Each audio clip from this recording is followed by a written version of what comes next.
Muy buenas, soy el doctor Aurelio Lugo, doctor en psicología, y aquí estamos en un espacio más de entrevistas. Y hoy vamos a conocer a Javier Regueira. ¿Qué tal, Javier? ¿Cómo estás? Muy bien, ¿qué tal, Oriol? Para mí es un placer tenerte aquí. Te presento, tú eres empresario, profesor, TED Speaker, director general de Zone, de Mio Group, fundador y vicepresidente de BCMA Spain, y también eres doctor en Branded Content. No sé si eres el único doctor que hay en España en esta materia, o estabas en los de los pocos, ¿no? Creo, diría. Sí, digamos que fui pionero, pero no, Pionero. afortunadamente ahora la disciplina se ha expandido y hay algunos Fantástico. más, o bastantes Bueno, más. abriste tú el camino. Y además también eres autor de varias obras de las que hoy justamente vamos a destacar Tiempos de reconstruirte, que es una obra que es año 2021, pero sigue siendo muy vigente, porque es lo que hablábamos también fuera de cámara.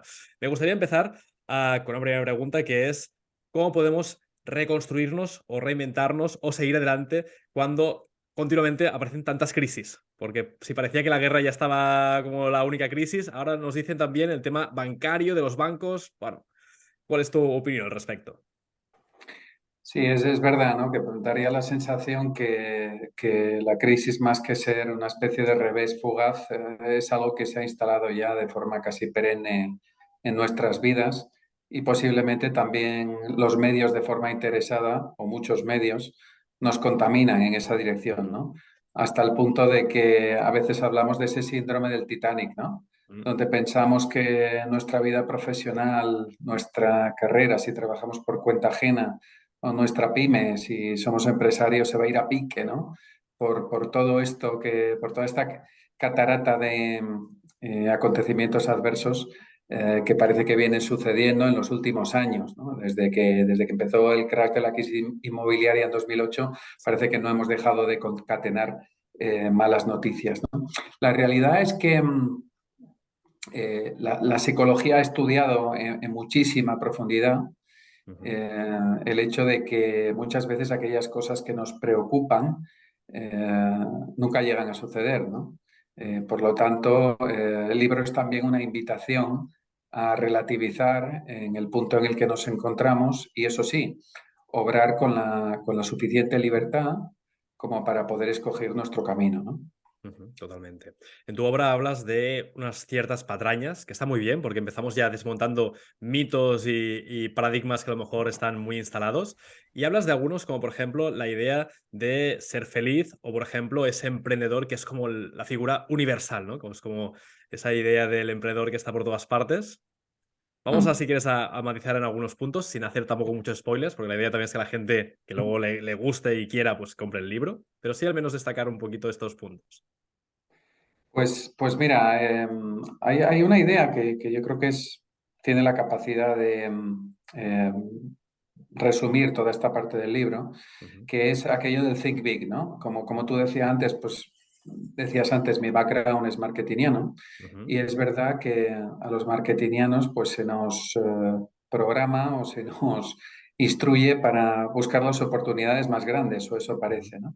Esto del Think Big es piensa lo grande, visualiza el éxito y alcanzarás el éxito, ¿no? ujú, Cuando todos sabemos que por mucho que estemos pensando en las grandes oportunidades o en amasar millones, eso no necesariamente se tangibiliza, ¿no? ujú, De hecho, en esa primera parte del libro, yo precisamente instaba al lector a pensar de la forma totalmente opuesta. Es ujú, decir, lo que también te enseñan en marketing, primero de carrera, en segmentación de mercados, ujú, es que como todo está inventado y en todas las categorías de producto existe una saturación brutal de competidores, no se trata de apostar por la idea más compleja, no se trata de ser el mejor, sino a lo mejor de satisfacer una necesidad muy concreta, muy pequeñita, en un grupo también muy concreto y muy pequeñito de consumidores, ¿no? Esto ujú, de think small ujú. en lugar de think big, ¿no? Es el Eh, micro nicho del nicho del nicho, ¿no? Lo más específico posible de ese micro nicho, ¿no?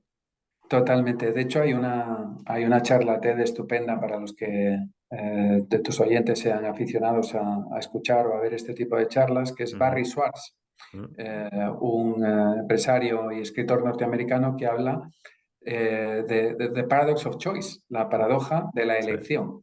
muy Hay bueno. tantísima elección que no sabemos lo que elegir. Por lo tanto, se trata de ponérselo fácil a Exacto. aquel que tiene que elegir ofreciéndole algo muy específico, ¿no? Entonces, fíjate qué rápido damos la Sí, sí. vuelta a uno de los grandes paradigmas que es, oye, piensa lo grande. Pues a lo Mm. mejor resulta que puedes tener más éxito si piensas en algo muy pequeño, ¿no? Totalmente. Y además que estresa, ¿eh? Porque cuando tenemos ya varias marcas, al final es como, ahí me va mejor. Esto, por ejemplo, lo estoy viendo con mi círculo cercano con el tema de las plataformas de streaming.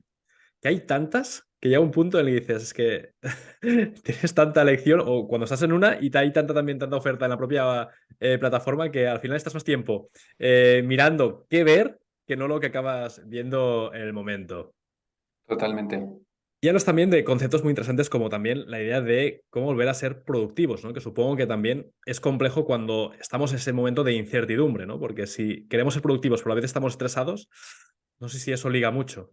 Sí, totalmente. Mira, en este punto sí me gustaría tomar nada, 30 segundos para contar de dónde viene este libro, ¿no? Este tiempo de reconstruirte, que realmente tiene una parte de pensamiento sobre negocios, que es donde hemos empezado, Sí, pero que también tiene una parte, que es el primer 50% del libro, que es una vivencia personal, sí. de cómo yo sufrí el peor batacazo de mi carrera, cómo palmé cerca de medio millón de euros, pues básicamente todo el patrimonio de mi vida cuando tenía 40 y pocos años. Y cómo, a pesar de eso, y paradójicamente, los meses y el par de años posteriores a esa quiebra fueron los años más fructíferos profesionalmente de mi vida, ¿no?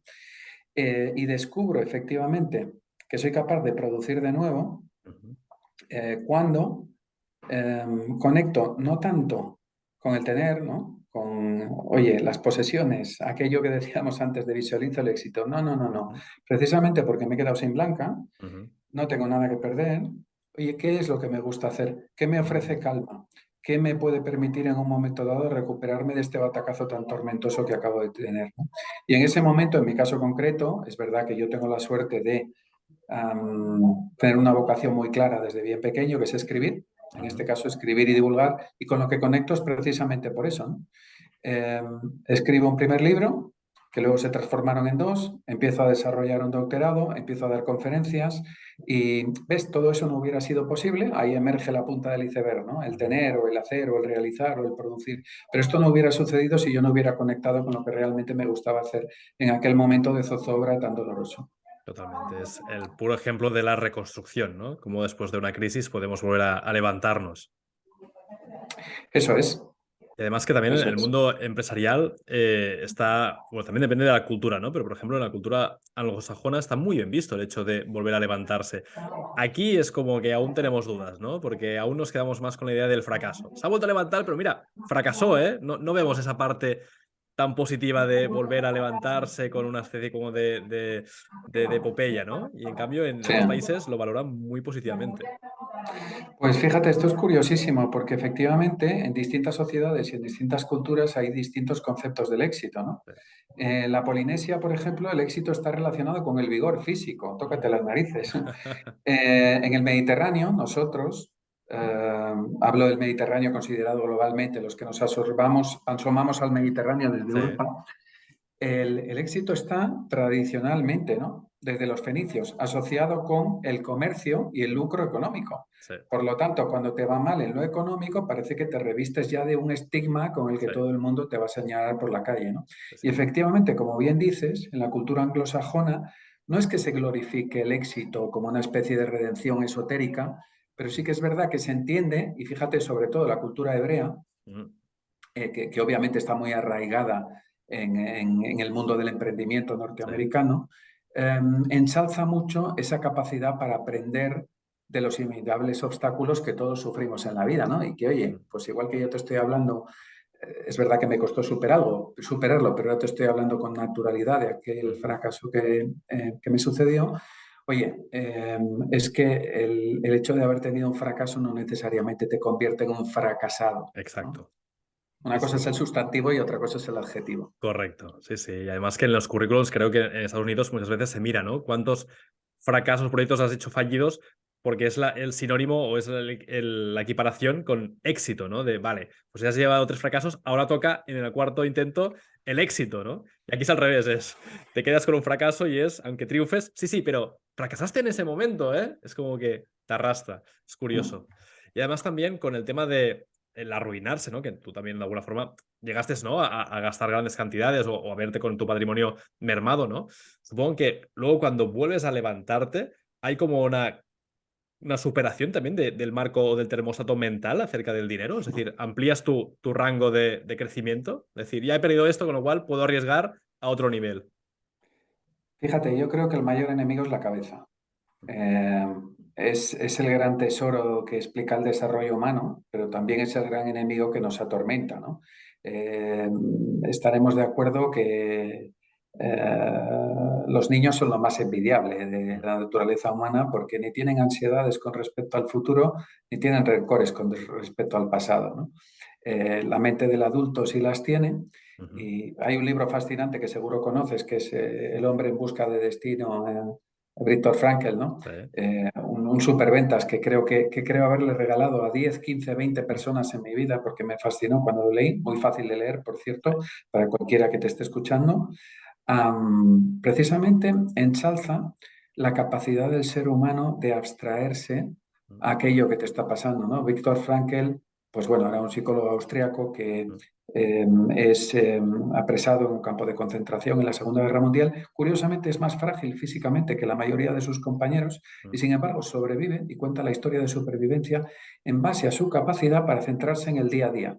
mm. Mindfulness, ¿no? Exacto. Oye, todo esto que estoy sufriendo hoy, todo este dinero que he perdido hoy, todo esto mal que me siento hoy, todo este estigma que creo sentir hoy, oye, Ujú, es que no tiene por qué ser proyectarse a futuro y convertirse en una concatenación de sufrimientos sine die en los próximos semanas o meses o años, ¿no? ujú. En la medida que eres capaz de relativizar, la senda de la recuperación se acelera. Totalmente. Es como que de alguna forma empiezas a ver ese fracaso, esa experiencia del pasado, ¿no? Como algo que te está impulsando. Al final es un poco como alquimia mental, ¿no? Transformar el plomo en oro, ¿no? Aquello que parece que no tiene valor en algo realmente que es, bueno, que tiene una sustancia con un cierto reconocimiento para poder seguir adelante, para seguir transformándote. Me gusta también porque hablas de la idea de acertar a la segunda, ¿no? Esas segundas oportunidades. Eso yo creo que también nos lo autolimitamos muchas veces, ¿no? El hecho de que a lo mejor hay gente que no le ha ido bien en algún aspecto y ya no lo vuelve a intentar.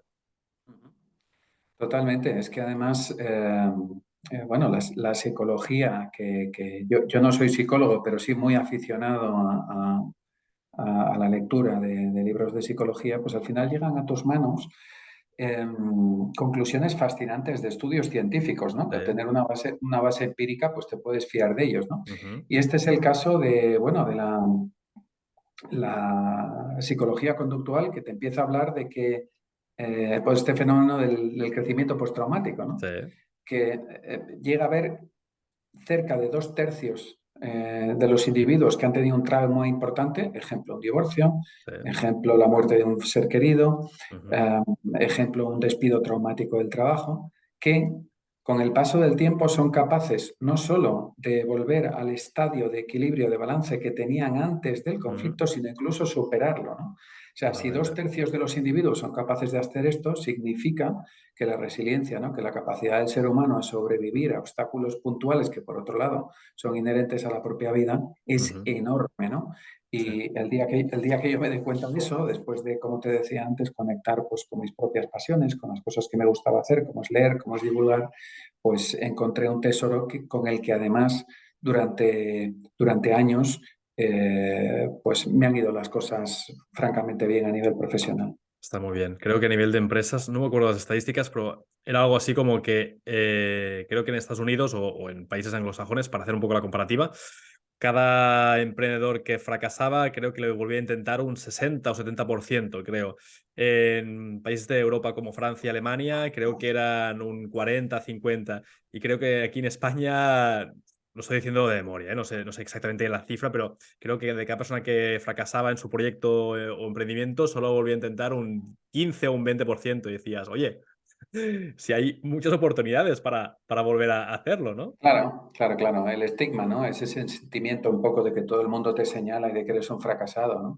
Y hay otro experimento buenísimo que a mí me llamó mucho la atención en la Universidad de Cornell en Estados Unidos, el experimento de la camiseta de Barry Manilow, que te sonará Me seguramente, suena. que hicieron entrar en una clase a unos alumnos con una camiseta ridícula de un cantante como era Barry Manilow, que a lo mejor Mm, a los oyentes más jóvenes no les sonará, mm. pero bueno, pensemos en cualquier cantante ridículo. No vamos a nombrar ninguno contemporáneo por no ser No vamos a peyorativo, ¿no? ofenderlos. Pero camiseta que nadie se pondría por vergüenza, ¿no? Mm, Los pobres chicos que entraban con la camiseta de Barry Manilow, el 50% de ellos se harían pensando del aula que todo el mundo les había visto y que estaban sumidos en el más absoluto sonrojo, ¿no? Bueno, pues resulta que la gente les había visto en menos de un 25%. O ostras, sea que quien te señala, quien te mortifica, quien realmente percibe ese estigma que tú mismo te crees qué percibir fuerte. es muchísima menos gente de lo que tú te piensas. Totalmente. Es la propia mente, ¿no? Que también lo hablas en el libro, ¿no? Ese ego, esa parte de mentalidad que también nos está saboteando continuamente. Y es así, Mm. ¿no? Al final es como que vamos pensando en que los demás están pensando continuamente en nosotros. Y creo que al final la gente piensa más en sus vidas que no. O piensa en quién está pensando en ellos, pero al final es pensar en su propia vida, que no No, realmente totalmente. centrarse en los otros. Totalmente. El mayor componente de dolor y de sufrimiento en un batacazo como el que yo me pegué, que está ahí y no lo niego, ¿no? Que lo haya Ujú. superado es una cosa, pero que el dolor no existiera, pues sería mentir decirlo, ¿no? Pero el mayor enemigo fue precisamente mi autoexigencia, ¿no? El autolaceramiento, no tanto lo que los otros dijesen o dejasen de decir. ¿Cómo es Javier Reira ahora en el presente en comparación con el pasado? Con ese pasado, ¿eh? Pues mira, yo te diría que como cualquier persona, en el sentido que sigue habiendo obstáculos, Ujú, sigue habiendo crisis, ujú, sigue habiendo, pues mira, ahora dedico el 70-80% de mi tiempo al desarrollo de una agencia de contenidos dentro de un gran grupo de comunicación, como es mi ujú, grupo.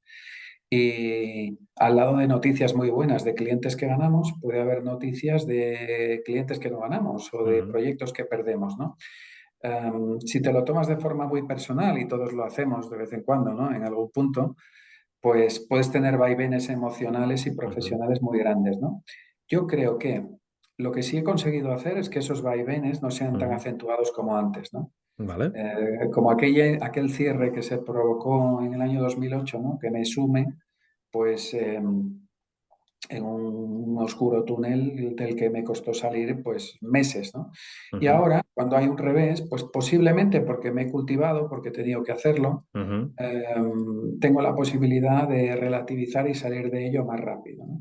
Qué Es bueno. aquello que oí decir alguna vez a un psicólogo de una forma muy brillante, ¿no? Dolor Ujú. limpio versus dolor sucio, ¿no? Mm, Una cosa es, me caigo, me duele porque me he caído, ujú, ah, pero me levanto, pero me limpio la herida, pero me mm. sacudo el polvo y sigo caminando. Y otra cosa es dolor sucio, me quedo en el suelo como una croqueta dando vueltas, ¿no? Como aquellos jugadores de fútbol que se dan 5 vueltas para que Exacto. saque la amarilla el árbitro. Totalmente. Es como quizá también, Javier, como un punto de desapego, quizá, de decir, me separo de el resultado. Sí, yo, yo creo Qui- que Quizá no eso de total, hecho, no total, pero un sí, poquito. yo creo que de hecho es una magnífica perspectiva de vida, ¿no? Yo, mira, tengo en mi escritorio, en el ordenador desde el cual estoy hablando contigo ahora, Sí. tengo libérate de la necesidad de ganar. Mm, Qué qué cosa más bueno. sencilla, qué cosa más sencilla y más maravillosa, ¿no? En mi caso, pues bueno, es una lucha. También es verdad que, como cuento al principio del libro, crecí con un padre eh, admirablemente orientado al trabajo y al esfuerzo, Ujú, pero que sin quererlo me gratificaba mucho. Cuando mm, yo, como estudiante, cuando era pequeño, me esforzaba y digamos que aquello de darle el pescado a a la foca sí, crea un monstruo, ya porque veo. en la vida no siempre recibes gratificación para los Claro. esfuerzos que haces, ¿no? Y una de las cosas que más me mortificó cuando sufrí la quiebra de estos restaurantes es que precisamente yo no podía fracasar. ¿Cómo iba a fracasar yo si yo había tenido un pasado académico brillantísimo Claro. con mi padre detrás espoleándome y gratificándome? No había permiso para poder llegar Claro, a fracasar. Sí que es claro, verdad que, claro. claro, es la exigencia al extremo, ¿no? Claro, de hecho, bueno, una charla que doy bastante frecuentemente por ahí, ¿no? Que la titulo Nos engañaron de niños, Mm, esfuerzo no equivale a éxito. Sí, Niño, esfuérzate que sacarás sobresalientes. Ah, ya, sí, sí o no, puede que en el ámbito académico te suceda, pero desde luego cuando te ya. haces empresario y metes la llave en la cerradura el primer día, abres tu negocio, Mm. eh, ambas líneas divergen. Tú te puedes, de hecho, Sí, en ningún otro trabajo en mi vida me esforcé tanto como en este negocio de hostelería del que hablo en el libro, y sin sí. embargo lo cerramos con pérdidas muy importantes, ¿no? Ujú. Y luego hay gente o situaciones en las que a lo mejor, bueno, a lo mejor hay esfuerzo, pero no está a nivel quizá tan elevado, ¿no? O tan extremo. Y a lo mejor son gente que puede llegar a obtener ese famoso éxito de una forma quizá más fluida, ¿no? Con lo cual, Sin la duda. relación no es tampoco causal de 10 de esfuerzo, 10 de resultados. Hay gente que a lo mejor se esfuerza 3 pero obtiene 20. Sin duda, sin duda. Aquí pues hay mucho que leer y que aprender y que conversar y que debatir sobre las inteligencias, ¿no? Exacto. Eh, Creo que hasta ahora veníamos hablando sobre todo de la inteligencia, de la parte intelectual, del IQ, ¿no? Sí. Cuando realmente el 70 o el 80%, por ejemplo, aquí donde yo estoy, en una Mm, agencia de comunicación, son las social skills, tus claro, habilidades interpersonales, porque al correcto. final, en cualquier negocio, compras, manufacturas, aunque sea un servicio, produces Ujú. algo y luego vendes, ¿no? Sí, Para comprar tienes que trabajar con proveedores, claro, gente. Para manufacturar tienes que trabajar con empleados, gente. exacto. Para vender tienes que enamorar a clientes, gente. Sí, Por sí, lo sí. tanto, por mucho que te sepas la teoría, y yo me la Sí. sé porque tengo un doctorado, fallo o he fallado porque a Mm, lo mejor no he tenido el sexto sentido o la paciencia o la empatía para hacer correcto. equipo con esa gente y eso es fundamental. Y por muchos robots, por mucha inteligencia artificial, por mucho chat GTP3, siempre habrá gente detrás de, con lo cual habremos de seguir cultivando la inteligencia emocional sí o sí. Ujú. Así Eso también es. es un gran reto, ¿no? En un mundo donde cada vez hay más tecnología que nos vamos también perdiendo con esa parte más humana o esa parte más social.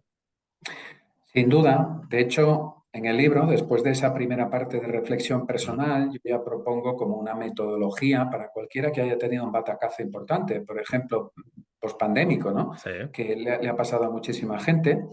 Y ese ejercicio de transformación parte de una pequeña reflexión personal, que siempre hay que Mm, tenerla ahí, parte también de recibir feedback de los demás, mm, eh, pero luego parte por ese think small, ¿no? Por tener la habilidad de encontrar negocios donde puedas trabajar con gente o oportunidades de negocio donde mm, puedas trabajar con gente, pero donde puedas capitalizar un poco las habilidades que ujú. tienes generando un beneficio por el camino.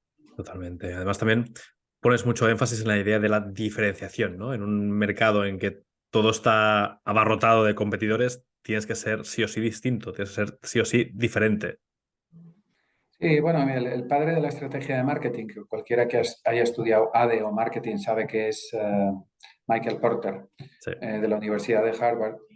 En los años 80 eh, hablaba tantísimo de liderazgo que luego 30 años después se desdijo Mm, y terminó diciendo que ser el mejor es imposible, mm, que hay que ser diferente, ¿no? Porque exacto, ser el mejor en base a una ventaja tecnológica hoy en día eh, cualquiera te copia, ¿no? exacto. Eh, en base a una ubicación, ejemplo, un restaurante, cualquiera te puede copiar también. Pero ser diferente y cultivar esa diferencia de forma permanente, ¿no? Mm. Dando un servicio como muy singular a tus clientes, si estás pendiente de eso, eso es algo que ningún competidor realmente te puede llegar a copiar de forma permanente. Y también, Javier, el ritmo que estamos viendo hoy en día también te obliga casi como a que tienes que ser distinto continuamente, porque de alguna forma todo se replica y todo se replica muy Claro, rápido, con lo cual tienes que claro. estar realmente muy pendiente de cómo tu negocio, cómo tu marca va actualizándose casi a diario. Sí, sí, los ciclos de vida son absolutamente efímeros. Mm, Las fórmulas de comunicación que existen, y aquí diría afortunadamente, son mucho más variadas, incluso son bastante más asequibles de lo que era antaño. Antaño un mm, negocio solo podía publicitarse a través de poner anuncios en los medios, ujú, en medios de terceros, pues en esos medios, pues prensa, radio, mm, televisión para las grandes marcas, etcétera. Y sin embargo, ahora puedes comunicarte por medio de un blog, puedes comunicarte por medio de redes sociales ujú. y bueno, eso es fantástico porque permite que muchas pequeñas marcas y muchos pequeños negocios tengo la oportunidad de visibilizarse en un mundo digital sin grandes inversiones publicitarias, ¿no? ¿Hacia dónde crees que va a ir todo el tema del branded content? ¿Cuál va a ser? Sé que es difícil predecir el futuro, pero si pudiéramos al menos augurar algunas líneas o tendencias, ¿hacia dónde crees que puede llegar o ir? Pues mira, yo creo que tiene sentido que las marcas se van a convertir cada vez más en editores, ¿no? Ujú. Utilizando, si quieres, el término anglosajón, en publishers. ¿Vale? Y el motivo es el siguiente. La saturación publicitaria es brutal. Mm. Hay fuentes que hablan de que quienes habitamos en una gran ciudad como Madrid, como Barcelona, Sí. como Londres, como Roma, podemos llegar a estar expuestos a 3.000 mensajes publicitarios diarios, Wow. de Sí, los sí. cuales Ahí. solo somos capaces, correcto, de los Mm, cuales solo somos capaces de recordar un 2%. Y además, los consumidores estamos armados de tecnologías mm, como los ad blockers, sí. como los DVRs, Mm, que permiten que cuando no queremos interrupciones publicitarias en un momento dado, no vamos a tener interrupciones publicitarias y por lo tanto nos refugiaremos en Netflix o nos refugiaremos en HBO o donde sea ujú. para evitar irnos a la cama después de ver una película pues a las 2 de la mañana. Voy a Claro. ver mi película y no voy a ver anuncios, ¿no?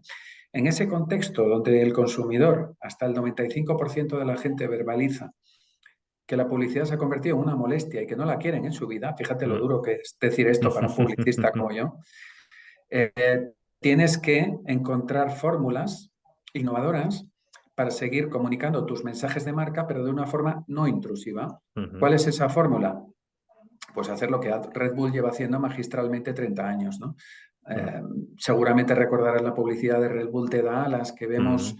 eh, de vez en cuando en televisión, pero lo que más recordamos por encima de todo son programas de patrocinio, Exacto. las batallas de gallos, por supuesto un señor lanzándose desde la estratosfera, y Ujú, ese contenido no es publi, es contenido, es lo que hace que ujú. percibamos, incluso si no somos bebedores de Red Bull, ¿no? Porque no nos Claro. gusta la bebida energética, a esa marca como la gran referencia de su categoría. Ujú. Por ahí va a ir un poco el camino, en el sentido de las marcas produciendo más y mejor contenido, como lo hacen los medios, como lo hacen los publishers. ¿Y qué opinas de los avatares virtuales? Esos avatares que a lo mejor son de inteligencia artificial, que a lo mejor ya no serán ni personas que estarán publicitando, estarán dando a conocer contenidos. Mm. Bueno, a mí todo esto de, igual que lo fue Second Life en su momento, Sí, ¿no? Todo esto de los avatares, digamos que me parece un ardid más efectista que otra cosa, ¿no? Yo creo vale. que las marcas, más allá de sus segundas personalidades online, lo que Ujú, tienen que tener o donde tienen que tener un verdadero significado es aquí, en la mente, ¿no? claro. En la mente, ¿no?